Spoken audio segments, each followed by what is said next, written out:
All right, everybody. Welcome to another sports hype episode, right? New sports hype episode coming in. Get ready to watch this one. Get your popcorn, sit down, relax, get ready, because here we go right now. Yes, sir. Dak Prescott. He is playing like an MVP. Someone who is not here right now dissed my quarterback, saying he is a mediocre quarterback, a tad better than Kirk Cousins. I'd like to call out Nick Sayo right now. Unfortunately, he's not here, so I can't call him out in person. But keep dissing him, Sayo, because Oh, ever he's since you did hiding that, from you right now. He's hiding from you. ever since you dissed my quarterback, he turned into an MVP. So keep on doing it. I love the way Dak Prescott's playing, but let's start with that Steelers fan over there who finally fired their offensive coordinator. How'd that result against the Cincinnati Bengals? I mean, really? Did we have to wait till this point to do it? Because honestly, if this is the result from firing Matt Canada, we should have done this a long time ago. It is not put on to Kenny Pickett anymore. It's not put on to Najee Harris because we just saw him run 100 plus yards, right? I believe he also had what do you have? One touchdown as well, 99 yards, 15 carries, one touchdown for Najee Harris. It is not his fault. It was fully on Matt Canada. And as Najee Harris said, they were running a safe offense, right? A conservative offense, not what they needed to do. They weren't throwing it down the middle of the field, right? Exactly the opposite type of game this game for the Pittsburgh Steelers. They threw it down the middle of the field. Kenny Pickett had 278 yards, 24 for 33, right? Najee had 99 yards running, one touchdown. And then Pat, coming back from his injury, had 120 yards, 9 receptions. Great to see him back too. Our offense looks, whole again. I'm loving what I'm seeing in this post Matt Canada era right now. And I think our offense is going to run a lot smoother, and so is our defense. And that just means a lot of trouble for the NFL right now. Yeah, for real. First time they've had 400 yards, and I believe 58. 200. Yeah, 58, 58 games. 58 games. That is absolutely insane. And that is why I've been calling for Matt Canada to be fired for almost a year and a half. Like he was the issue. He was the main issue. I saw it from a fan's perspective. I'm not sure why the Steelers waited this long, to your point, but they finally did it. Finally made an in-season change. First time they made an in-season coaching change since 1980, and it turned out to be the right move so far. I mean, you look at what Kenny Pickett did in the Matt Canada era, and people were blaming Kenny Pickett, as myself included, Right. right? Yes, this is only one game, but the confidence that I saw in Kenny Pickett, the ability to be creative on the field, it just blew my mind away at how great this quarterback can be when given the full reins, right? I don't think Matt Canada did that in his time with Pittsburgh, but now we get to see what Kenny Pickett's all about, and right now is the time where I start saying, okay, let's see what this kid really got, right? Let's see what this kid develops into, because I'm not even looking in the past right now. Like Jason Kidd said, we can't look in the past. We got to look in the future. We got to be in the present, right? That's all we can do. So right now, it's good for Kenny Pickett and the Pittsburgh Steelers offense right now. Definitely. One of Pickett's biggest strengths in college was his creativity, his throw on the run, be able to get out of the pocket, and now he finally has the freedom to do that. He didn't have Right. the freedom to do that with Matt Canada. Canada wanted to be a pocket quarterback.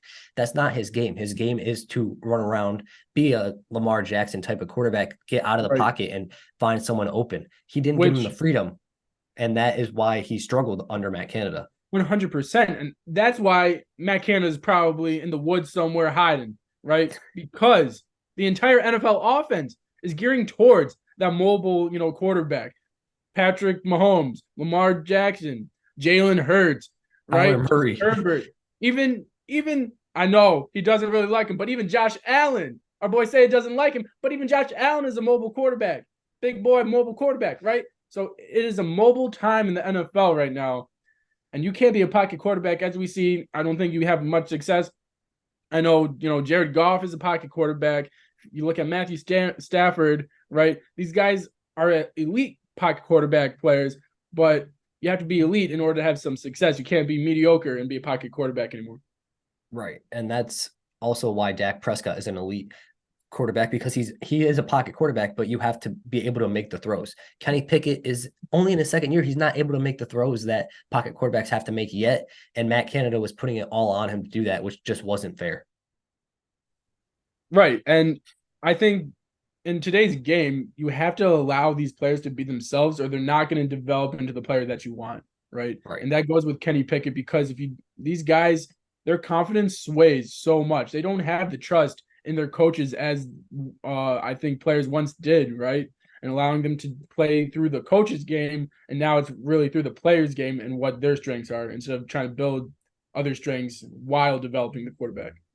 Yep. And I mean, if the Steelers offense continues to look like this and their defense, obviously, as we have stated, is top 3, it's going to be very scary for the NFL. They could honestly win their division because the Bengals season is pretty much over without Joe Burrow.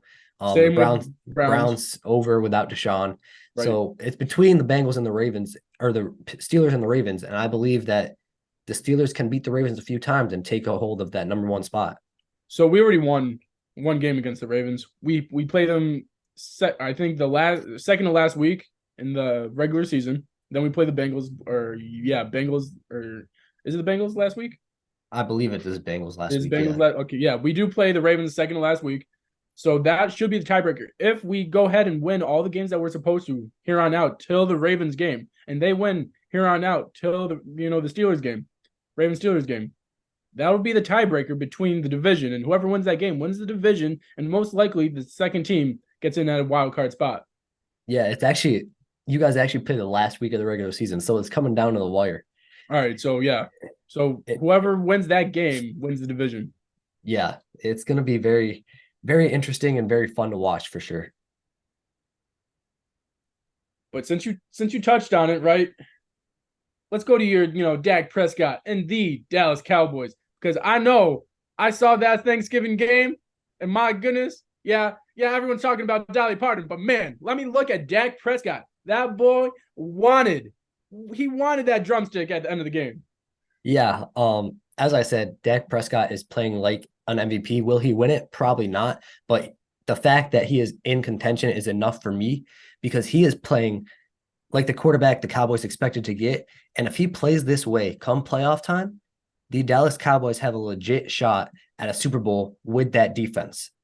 It's just a matter of if this Dak Prescott shows up, because these past 6 weeks, I believe he's averaging around 250, 300 yards a game, 3 touchdowns. Like, he is slinging it.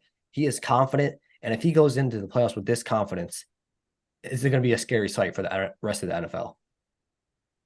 I 100% agree. And that's why at the beginning of the season, I had the most confidence in Dak Prescott and the Dallas Cowboys because I knew how great their defense was.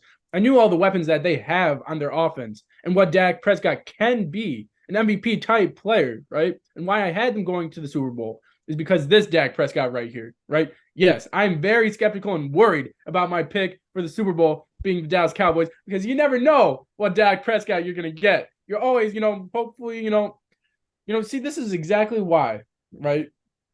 I think Dak Prescott, his nickname should be Craps, right? Because of the Craps table, right? You never know how the die are going to lay down. And right now, they're looking pretty good. For sure. CeeDee Lamb looking like at least a top 7 wide receiver. He's proving everyone wrong who said he wasn't a wide receiver 1. He's making them eat their words. He's probably going to have an 1,000-yard season, if not a lot more than that. Definitely loving what I'm seeing from CeeDee. But Deron Bland, that man is balling. He set the record for pick sixes in an entire season in 11 games. Yeah. 11 games. Keep in mind, he has 5, okay? Deion Sanders, the great Deion Sanders, had 9 pick sixes in an entire career. That just shows you how insane Deron Bland is playing. And if he continues to play at this level, NFL quarterbacks are going to have to stop testing him. And then once Trayvon Diggs gets back, what are you going to do against those 2 corners?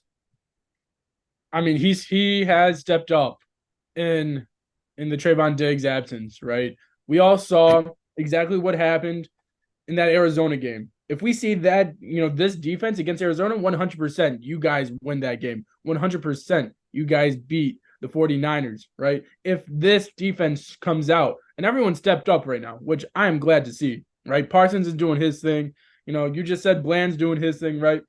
here's the number one reason why. Yes, Dak Prescott's doing his thing, and he is the key reason why they're winning games. But Tony Pollard just being efficient on 13 carries, what was it, 96 yards or something like that, 76 yards, 96 yards, one touchdown. Just being efficient with the ball, having all aspects of offense being, successful, allowing Dak Prescott to open up his game and be as successful as he was this Thanksgiving. Yeah, I agree. That's the main reason I wanted to get rid of Zeke, because when Zeke was getting 13 carries, he'd get maybe 20, 30 yards off of those 13 carries because he's a power back. Right. The thing is, Tony Pollard is an elusive back. He can get away from people in the backfield, and he has shown the past 2 weeks that he is 100% a running back one in the NFL. Yeah, 100%. When you have 13 carries for 79 yards and a touchdown, you just show how efficient you really are. Looking at how, yes, Derrick Henry, he's not having the best season as he usually has, but Derrick Henry, right, it just shows you that Tony Pollard deserves to be in that conversation of one of the top running backs in the NFL right now. For sure. But do you got any most surprising game from week 12? I do have a most surprising game of week 12. And I'm going to have to say it is definitely going to be, you know what? I will say this game. I will say it has to go to the Eagles and the Bills. Okay. I was going to say the Giants and right. The Patriots. The Patriots stink. We went over that. Yeah, but we love Tommy DeVito, all right? We don't care about the Patriots. That's true. Tommy DeVito, baby. Come on. But going back to the Eagles and the Bills just came off of a loss. Right. Going into Philly, I expected more urgency. I expected, yes, they have some issues on defense, but like you guys, your players have stepped up in the absence of great players. The Bills defense has not done that. No, not done. Even though they have a good coordinator, right? Even though they have good players on that squad, they have not stepped up. Yes, the Eagles probably have one of the best offenses in the league, and that's why they scored 37 points. But they should have played better. I like what Josh Allen did for the most part, 34 points, allowing his team to score, having, 18 for 31, 200 yards, 3 touchdowns. He had 1 interception, right? I think he could, or no, my bad. That's Jalen Hurts. Josh Allen had 29 for 51, 339 yards, 2 TDs, and 1 interception. Both of those guys could obviously have been more efficient, 29 for 51 and then 18 for 31. It just shows, though, I really think that this was a firepower game, right? Whoever, had better offense would win. And once upon a time, we had the Bills being as great of an offense as a Patrick Mahomes, Tyreek Hill, and Travis Kelce offense. And right now, they're not looking like it. No, not at all. I believe this is why we will never see the Bills win a Super Bowl, because their offense can do everything right. That's fine. But their defense will always find a way to ruin what the offense did. It happened against the Chiefs in the AFC Championship game, and it happened against the Eagles last week. It's going to continue to happen. Josh Allen did everything right, except obviously he missed Gabe Davis in the end zone. That would have ended the game. That was a crucial play. Got to make that play for Josh Allen. But outside of that, he played the game perfectly. And just to keep losing like this because of your defense, it has to weigh a toll on Josh Allen. And I mean, I'm not a fan of the guy, but I'm starting to feel for him because he does everything right and his defense always just throws the game away. I mean, to lose the game in the final seconds like they did last game prior to the Eagles, and then to have 18 seconds against the Chiefs, come on, man. But then you have this game where your defense can't even hold the Eagles with 4 or 5 minutes left in the game. You can't hold it, their offense. Yes, Tyler Bass had a 40-yard, field goal. Good for him for the Bills to give them a 34-31 lead. But honestly, if you're the Bills defense, you got to be questioning yourselves right now because, like you said, you can't close out the games when your quarterback does everything in his power to give you a possibility. So it's just bad because that last play, no one's going to spy Jalen Hurts. He's a mobile quarterback. Why are you letting him waltz into the end zone like that? Right, 100%. You think the Bills are going to miss the playoffs? Because I personally, right now, I think they will. There's what are they, 6 and 7? They're 6 and 6, and the AFC is as tight as it has ever been. Yeah, the AFC is crazy right now. Obviously, you have the Ravens, you have the Steelers, you have Miami, you have Kansas City. Now here's the thing. I will pick the Denver Broncos over any wild card team or any team in the hunt right now. They have won 5 straight. Their season's not over. Sean Payton, Russell Wilson, Sutton, all these guys are playing right. I'm loving what I'm seeing in Denver right now. And yeah, it's just crazy. Yeah, I'd have Denver over anyone right now. Yeah, I agree. I don't think the Bills are going to be able to kick out any of those teams. It would have to be Denver, but with the way they're playing, They're I don't so see it hot. happening. They're Yeah, so hot. I don't, and they have the easier schedule, which doesn't bode well Right. for the Bills. Right. And they've lost so many close the Bills. They've lost Yeah, 6 games, right? That 4 of them they could have won easily. it goes back to the defense every time. Look at what the Patriots did. What they score in like 18 seconds this season? Like, come on. How do you not hold the Patriots Oh, offense? and then the Giants, one of the worst defense in the league, hold them to 7. Come on, Bills. It's just ridiculous. It is utterly ridiculous what I'm seeing from the Bills right now. And I don't know who's in the hot seat, but everyone should be in the hot seat right now if you're in Buffalo. I agree. I do know one person who's loving it though. That's Mr. Nick Sayo. Yeah, he is loving it. Let's talk about his Dolphins right now. Yes, it was a poor performance from Tua Tagovailoa, Yeah. but they did get the win against a top 5 defense in the Jets, right? Mhm. And obviously their offense isn't what it is. They started Boyles for crying out loud. They don't have a quarterback. So for what it is, yes, they won the game, but are you worried about the Dolphins at any point right now, especially how their offense and defense is wavering? I've been worried about them because they have never beaten a good team this season. I believe they're 0-3 against above 500 teams. Right. In the playoffs, they're going to play an above 500 team. They have yet to show us that they can beat an above 500 team. Tua has yet to show us he can play good against an above 500 team. And until I see that he can and they can be an above 500 team, I will be worried about them. I 100% agree with that statement you just made. I mean, we've talked about this on the podcast before, right? Where our faith in the Miami Dolphins have wavered, right? Because of how their defense plays, of how their offense plays staggering throughout the season, right? Um, it is worrisome. They are supposed to have the best offense in the league. They are supposed to have a top 5 defense in the league. Yet they can't put it together this late in the season. It's ridiculous to me. This late in the season, and one of the best teams can't put it together. Look what the Philadelphia Eagles are doing right now. They're one of the best teams in the league right now, and they've been putting it together the entire season, right? Yeah, they had questionable games in the beginning of this part of the season, but they put it together like a Super Bowl team does, right? San Francisco 49ers are putting it together. You guys are putting it together. The Steelers are putting it together. There's no question why the Miami Dolphins haven't won a Super Bowl in 50 years. There's no question why, you guys have won Super Bowl, after them, right? Multiple Super Bowls after them. Why the Steelers have won multiple Super Bowls after them. Why the San Francisco 49ers have been to a couple of Super Bowls after them, right? And the Eagles been to a couple of Super Bowls and won one Super Bowl. So it just shows you that it's just the organization. And I think it's what the culture is within that organization and why they're able to go far in the playoffs and why some aren't. Yeah, I agree. I will say that their defense, if it continues to play this way, they will have a legit shot at a Super Bowl. It's just a matter of Right. what offense shows up, what Tua shows up Right. to be exact.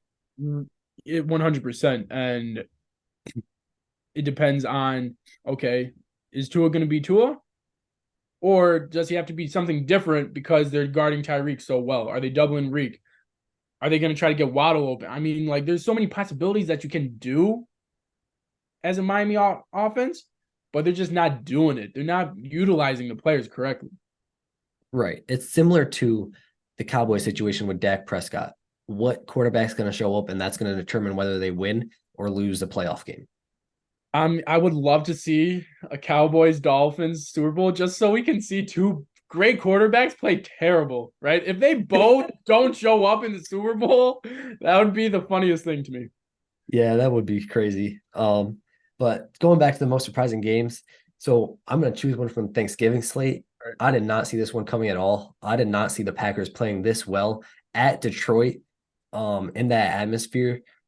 Credit to Jordan Love, man. He has been balling. He's still keeping the Packers with a mediocre roster in playoff contention. And if he continues to play the way he's played these past 2 or 3 weeks, I do believe that the Packers could be a dark horse playoff performer. I 100% agree. I'm liking what I'm seeing from Jordan Love. I think he is a great quarterback. Then again, the Green Bay Packers own the Detroit Lions. There is no question about that. We all know that, right? So for me, that's why it wasn't my most surprising game because I knew that the Green Bay Packers, no matter how bad they are, they still own the Detroit Lions, right? Yeah, I thought it would change when once Aaron Rodgers was gone. But I think they won against Detroit before this, right? One time with Jordan Love. I'm not sure. That's a good question. I believe they did because I believe Aaron Rodgers texted Jordan Love something about like owning the Detroit Lions. So I'm not sure if it was to own them in the future or if he already beat them, right? One time. At least you would still own the Detroit Lions. So really, The Lions beat them earlier in the year, 34-20. okay, so I still think overall Green Bay, I didn't know that. I still thought Green Bay owns, Detroit and Jordan Love to have three touchdowns the way he Yeah, did. he played great. He played amazing. 268 yards, 22 for 32, three TDs, right? I mean, And it's not like he has great receivers either. It's like honestly, on any other team, these receivers would be wide receiver threes. right. And that's why it's so great to see this, right? And the greatness of Jordan Love because he's trying to grow like these guys are trying to grow, right? And as a team collectively, you don't have one particular player that is better than the other. They're all trying to become, that star player together. And I think that's why their success is happening so quickly right now. I also think you got to give credit when credit is due. I think LaFleur is doing a great job, coaching. So congrats to him, and hopefully that they keep the winning streak going. Yeah, LaFleur is a great coach. I already knew that. But if they do miss the playoffs, I don't believe this season is lost because they did improve and they'll continue to improve and they will be a playoff team in the next 1 or 2 years, even if they miss this year. Not only that, but they improved without their star quarterback in Aaron Rodgers, right? Who Right. played last season and played worse with this squad. And now we got Jordan Love playing with the same squad practically. And they're growing and they're developing together. I'm loving what I'm seeing. And next year, hopefully, you get to see more of it, just like this year's Detroit Lions. Last year, they weren't the same. This year, they're a top team in the NFL. So let's hope we can see the same thing happening for Green Bay. Yeah, for sure. Speaking of Aaron Rodgers, almost 3 months after tearing his Achilles, his 21-day practice window was opened. This is a shock. Like I don't even know what to say. It's just insane. I mean the procedure that he did, this like new scientific procedure to heal an Achilles. Every athlete now is going to try to do that. Every Oh, athlete absolutely. is looking to be, how can I heal just like Aaron Rodgers did? Because they want to get back to their sport as quickly as possible. And if you see Aaron Rodgers ball out after this injury, everyone's going to expect the same results. And that just shows how great Aaron Rodgers is, but at the same time of how freakishly, insane he is, his body is, right? To heal in the way it is. And to have that, that procedure, and then 3 months later, not even having crutches, right? Like we saw Clay Thompson for crying out loud out an entire season. So I'm loving what I'm seeing from Aaron Rodgers, and hopefully his recovery, turns out to be successful. I just hope he doesn't rush the process. Yeah, that's what I was going to touch on. I believe he is rushing it because I saw firsthand what it takes to go through on a torn Achilles with my dad. He tore his Achilles, and it is not pretty. If you rush it back, like a J.K. Dobbins, I believe he rushed back. He tore both his knees ever since that injury for a reason. I think.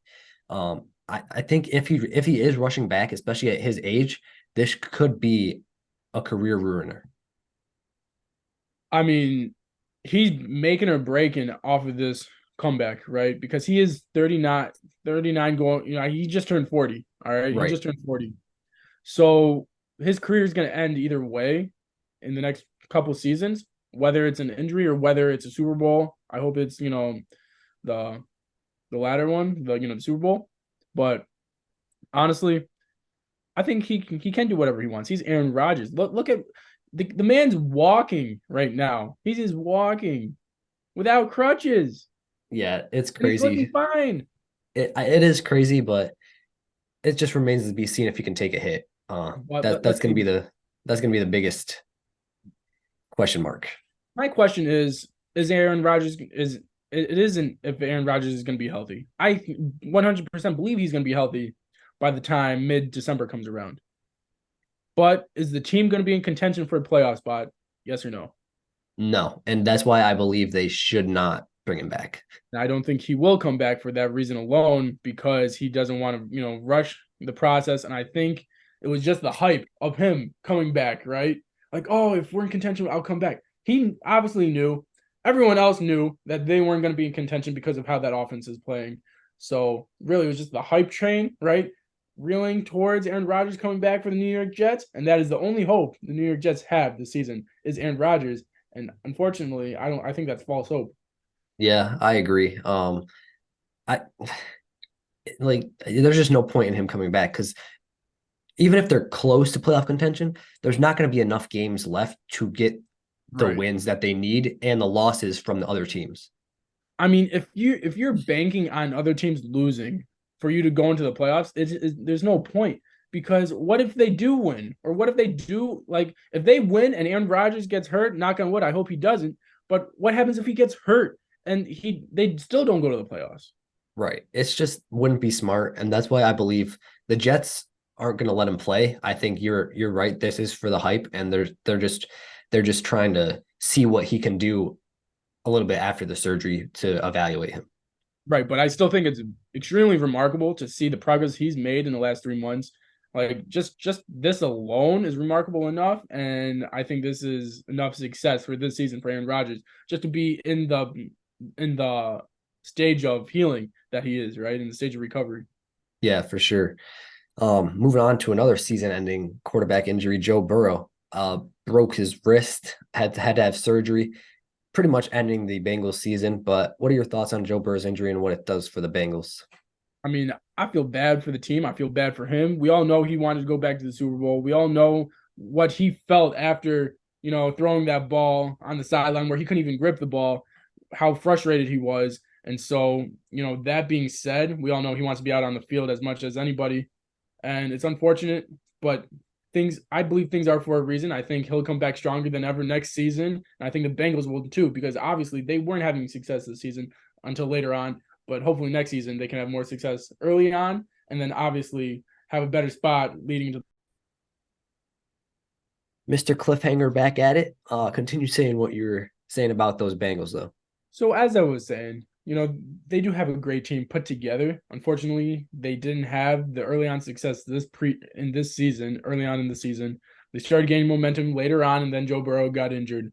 It's unfortunate, but realistically, I think when you're down big in a hole, right, it is so hard to climb yourself outside of that hole.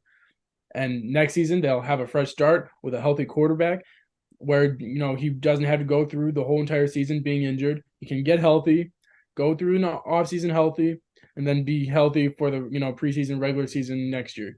And I think they'll have a lot of success next year because everyone is going to be healthy, not having to go through that postseason, tenure. Yeah, I agree. It definitely sucks for Joe Burrow, especially since he already dealt with a calf injury. Played through it, but it was obvious that he wasn't 100% until like halfway through the year. And that is why the Bengals struggled to begin the season before turning it up. And then, unfortunately, when they were starting to find their rhythm, he got another injury and turned out season ending. Definitely sucks for Joe Burrow. Hope he has a quick recovery because he's one of the best quarterbacks in the league. Love watching him play. Sucks for the Bengals. I don't believe that they will make the playoffs now. I don't think there's any shot. I get their coach saying why they have a shot, but he's paid to say that. We're not paid to say that. We know that they have no shot. Jake Browning is not a starting No quarterback in shot. the league. he can't make the right throws. I mean, they put up what 10 points against the Steelers. Mhm. You know who does have So a shot though? Sorry, go who? ahead. Go ahead. Continue. Sorry. So I was just saying. So like this offense, they have no offense anymore without Joe Burrow. Like Joe Burrow was their offense. He was the mentor of their offense, and now they lost that. And it stinks for the Bengals because they have a good defense. It's just their offense won't be able to put up enough points to win games.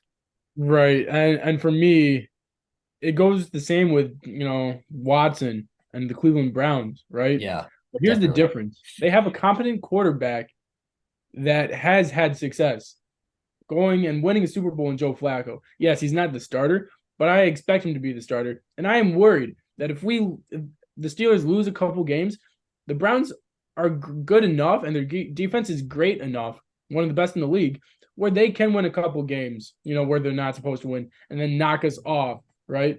So it's unfortunate for Watson to be injured, but adding Joe Flacco to that, QB reserve spot, that was probably one of the key pieces and key moves that the Browns could have made. Yeah, for sure. I mean, I still got to see what Joe Flacco shows up because I mean, he is 38. He's up there in age. Hasn't played in a year, so got to see if he has any rust. But even if Flacco's not the starter, they still have a competent quarterback in Thompson Robinson, and then that Right. PJ Walker kid who was playing Yep. fantastic Mhm. before getting a concussion. It Yeah, was right. it was announced that DTR can't if DTR can't go because of a concussion, then Flacco will start. Mhm. Um, so DTR was playing fantastic before the concussion. Unfortunate situation there, but it will be interesting to see if he can't play what Joe Flacco does for the Browns. Right. But moving on to another unfortunate injury in the AFC North again, Mark Andrews for the Baltimore Ravens. That ankle, he I believe he dislocated his ankle. They originally said out for the year, but now they're saying if they make a deep playoff run, there's a shot that he comes back. What are your thoughts on this for the Ravens offense and what it means for them? He's their go-to guy, He's meaning he's like Lamar's go-to guy. 100%, right? So meaning when he needs that first down, when they are going for it, fourth and whatever, or third and 10 or third and 8, Mark Andrews is the guy he looks for. When they are close to the end zone and he doesn't see the running opportunity, he looks to throw to Mark Andrews. Yeah, Zay Mhm. Flowers is there, but Mark Andrews, don't get me wrong, Mark Andrews is the number one guy, right? So it's unfortunate for them. They're gonna have to have a lot, I would say, a little bit of tweaking in the offense, right? Especially moving forward to Zay Flowers and all those guys. Hopefully OBJ, he's always questionable, but hopefully he's healthy. And he's been pretty hot as of late, right? I think he had like maybe 4 or 5 receptions, maybe 8, maybe 7 receptions, right? 130 yards, right? And then before that, he had like a touchdown or something like that with 70 yards. So good for OBJ. Hopefully he can, go into the postseason healthy. And that would be good for Lamar as well. But Mark Andrews is a big hit to that offense, and it's unfortunate. Yeah, for sure. I don't believe the Ravens offense will take that much of a step back because they still have Lamar Jackson. They still have Zay Flowers, who is an up and coming star, as he showed against the Chargers. Odell, as you noted, it's just Lamar won't have his go to guy in Right. crucial situations anymore. And that remains to be seen whether the Ravens can win crucial games without Mark Andrews because they haven't had any crucial games against top teams yet without him. So we'll see what happens, but I believe come playoff time it will haunt them more than help them. Who do you suspect to be that go-to guy now that Mark is out? I believe it's going to be Zay Flowers. Really? I do because based off what I saw against that Chargers team Sunday night, him and Lamar have great chemistry, and I think Lamar really likes him. They have great chemistry. Don't no doubt about that. I think it's got to go to OBJ with the experience, with what OBJ, who OBJ is, right? Odell is that guy to make those game-winning moves. We haven't, yes, Zay has had great games and he's got great targets from Lamar. But is he really that guy where OBJ, we know he has been that guy? Yeah, true. I just think Zay Flowers is as of right now, is Lamar's go-to guy. In crucial situations, it might be Odell because of the experience, like you said. But throughout the game, I believe it's going to continue to be Zay Flowers Oh, yeah, until yeah. until a crucial situation where maybe he does throw it up to OBJ. 100%. I agree. I 100% agree that Zay Flowers is going to get more targets per game than OBJ. But when it comes down to that crucial moment, I do think OBJ is going to be that guy that Lamar looks for. Yeah, I could see that. Um, but moving on to the NBA, the in-season tournament. We were skeptical at first, but I honestly love it so far. What are your thoughts on it?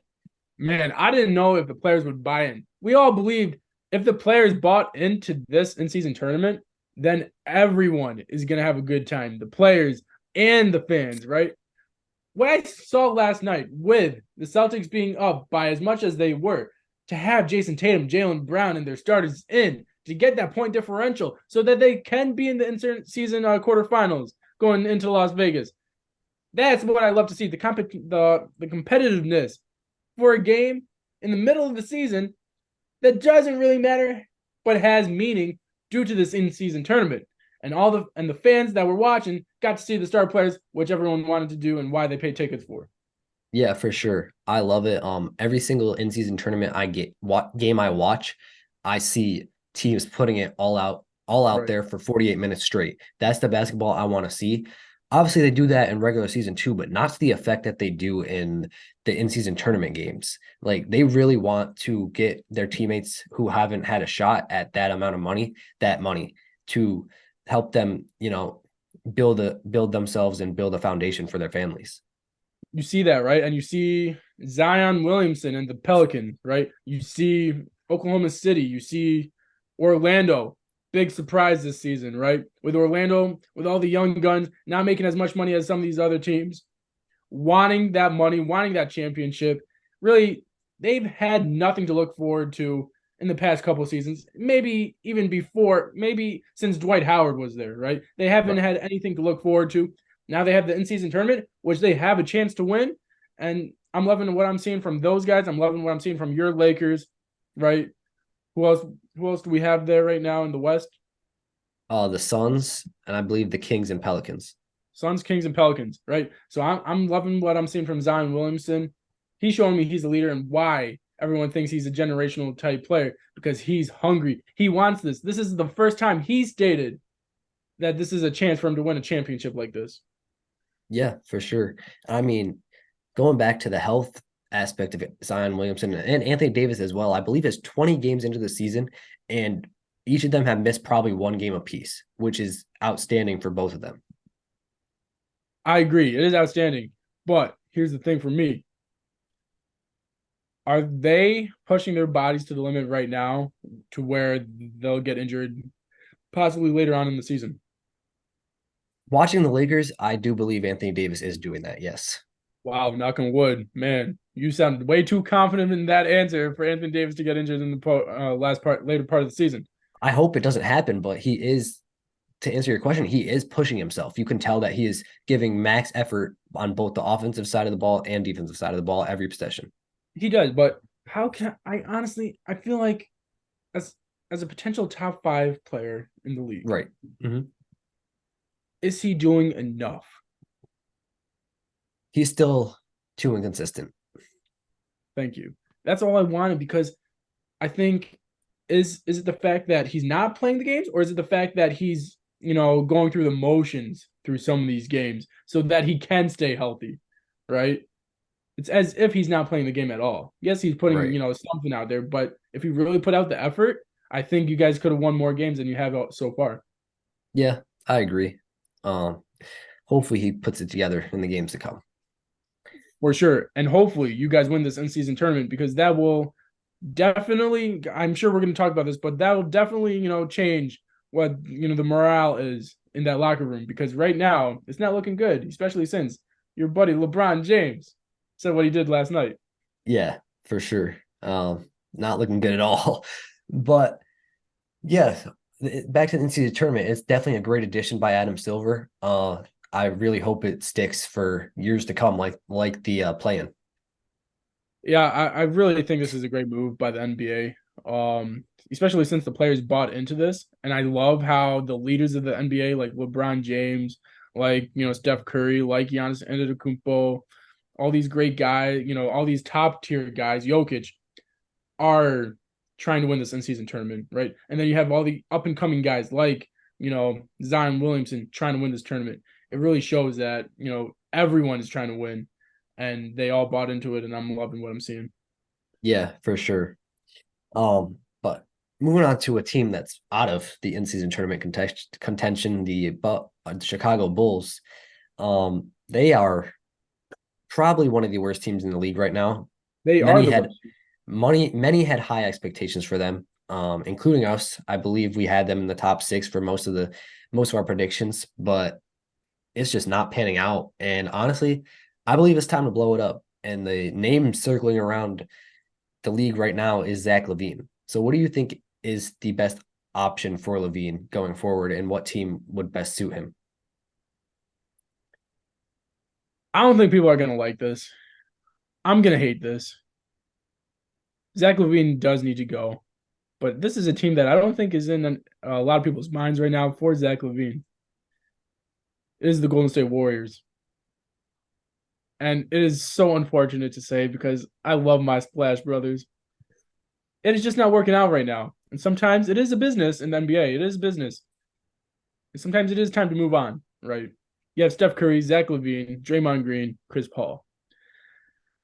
You're going to have to get rid of Klay Thompson. It's unfortunate, but that is what would have to happen, along with possibly Moody or Kuminga to get Zach LaVine. And I think that'll change the Warriors locker room and the success moving on in the season.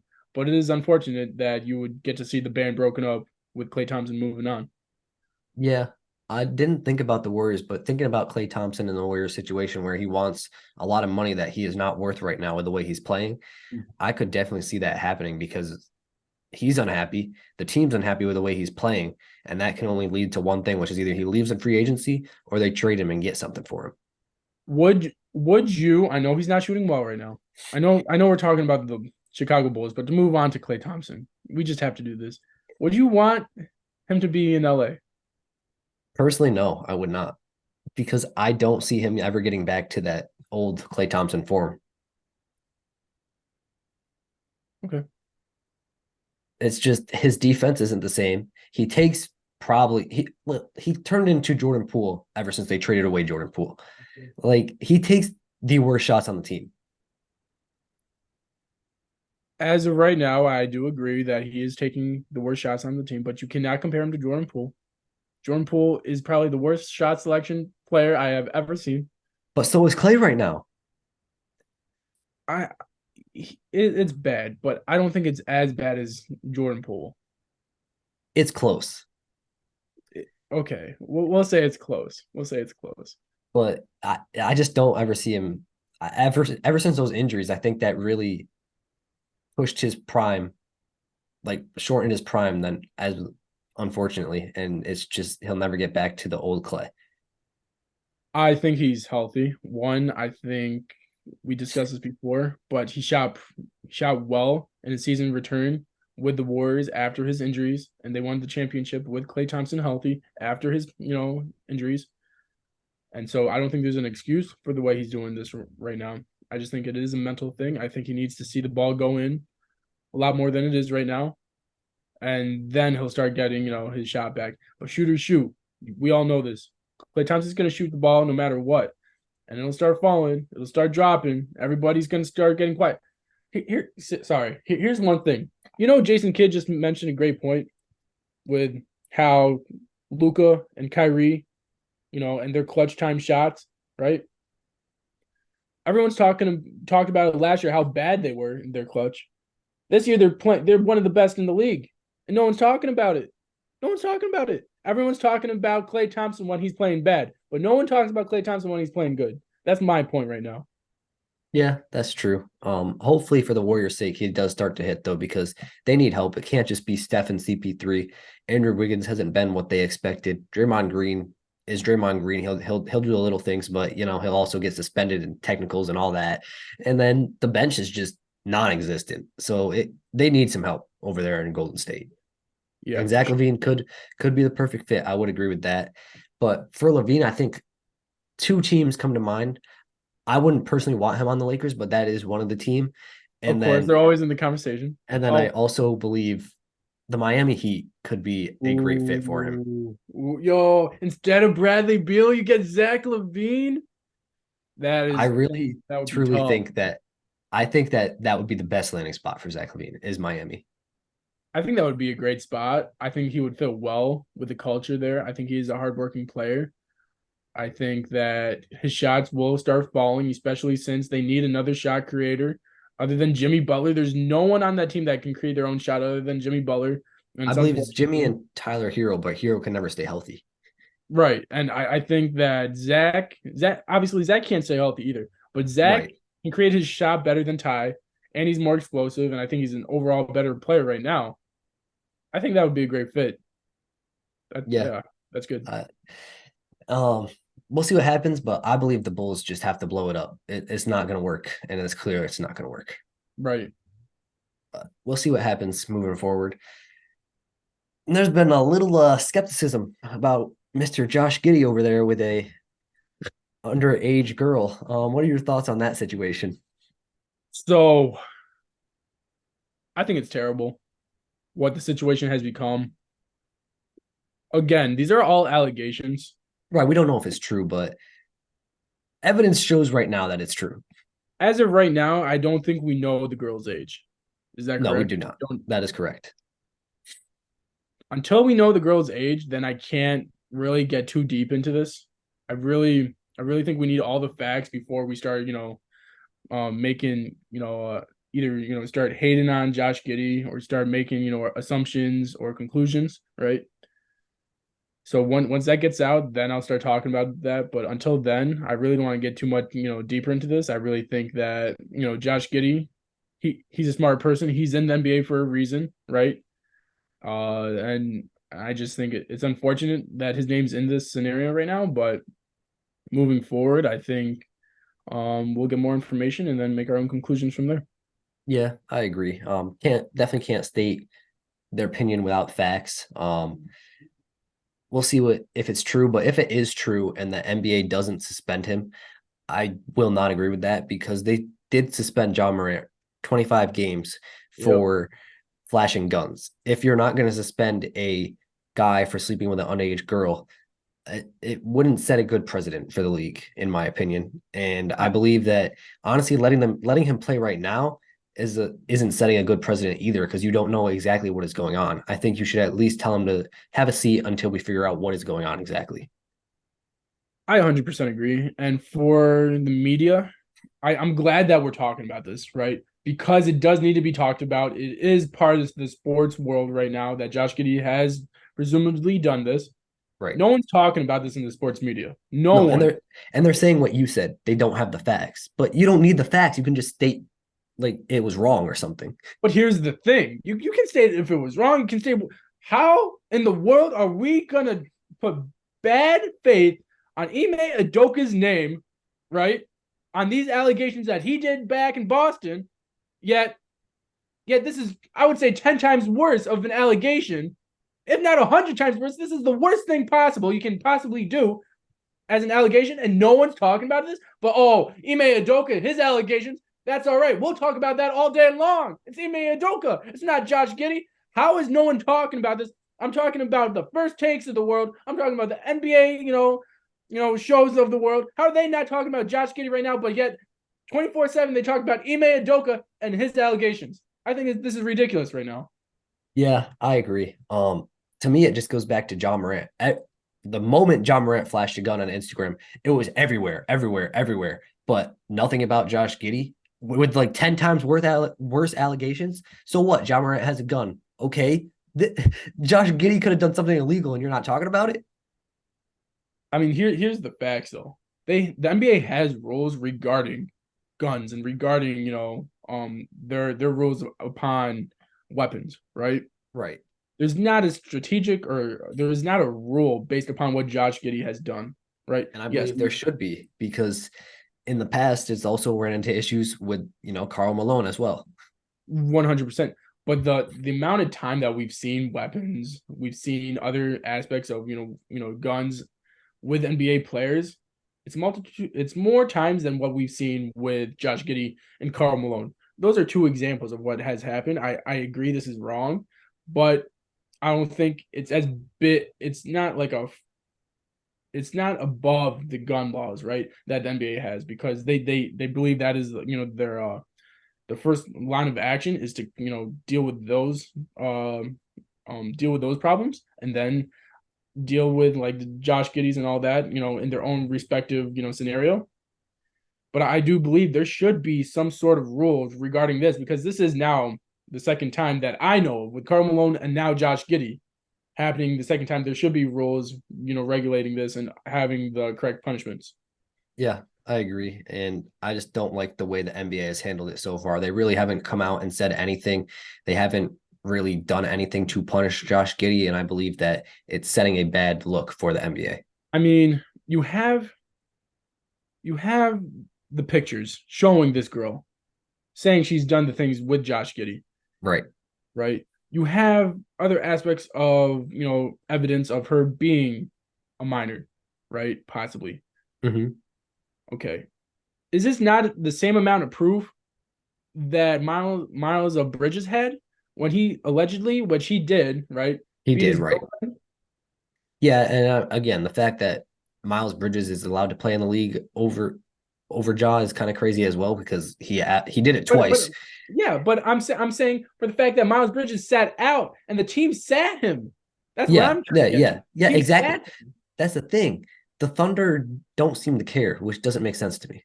With allegations, is it like Josh Giddey is that important of a player for your squad that you need to ruin your reputation as a franchise in order to play him? I mean, I don't believe he is. No, you have SGA, you have Chet, you have Lou Dort. They can hold it down until this situation boils down. Right. So I believe that just the league's handling of it and the Thunder's handling of it has been very poor. I mean, even then, bro, Miles Bridges is the second best player on that squad for Charlotte. And they sat him. They sat him. They could have been a playoff team last year with him, yet they were bottom of the barrel without him. And they did that for a reason. Because they have Michael Jordan had a code, right? Has a code. I don't think OKC does. Because we've obviously seen Josh Giddey play, and they should have benched him a long time ago with these allegations. And I think this is ridiculous that we even have to talk about how OKC is not doing their job. Yeah, I agree. I just believe the NBA doesn't care to punish players because to allow Miles Bridges to come back after after what he did, like a year after when he should be in jail, but you're going to let him come back. I don't understand. And like, I get it, but I feel like they discriminate against certain players like a John Morant. Cause like, yeah, they didn't even suspend. They didn't even he was suspended, but they didn't suspend him. The Hornets suspended him. Right. So if they suspended him, then we wouldn't have this conversation, but they didn't seem to care. That's so right. It just doesn't make sense that they discriminate against players such as Draymond Green, John Morant, and others, but for certain players, they're just like, it's fine. I mean, for crying out loud, Draymond Green got a technical last night, which should be receded, by the way. For saying, like, what? You're allowed to show your emotion, one. You're allowed to show it, okay? It's not like he's going into the ref's face. It's not like he's touching the ref. It's not like he's doing any of those things. You're allowed to show emotion. So to get a technical based upon that just shows how he's being targeted. It's showing how Chris Paul getting thrown out of the game when Scott Foster was the ref. Once again, he's 1-16, 17 against Scott Foster, and he still gets thrown out. Are you kidding me right now? Scott Foster should not be on the court with CP3. He's being targeted every single time with that man, and they could have won that game with CP3. So that's number two. I hate how inconsistent the NBA and all these other leagues are towards some of these players because look, you can see the facts. The facts are CP3 is getting targeted. Facts are Dre's getting targeted. The facts are Ja's getting targeted. Even though, what about Miles Bridges being targeted by the league? What about Josh Giddey? Nothing. He didn't even get a slap on the wrist yet. Nothing yet. This is ridiculous.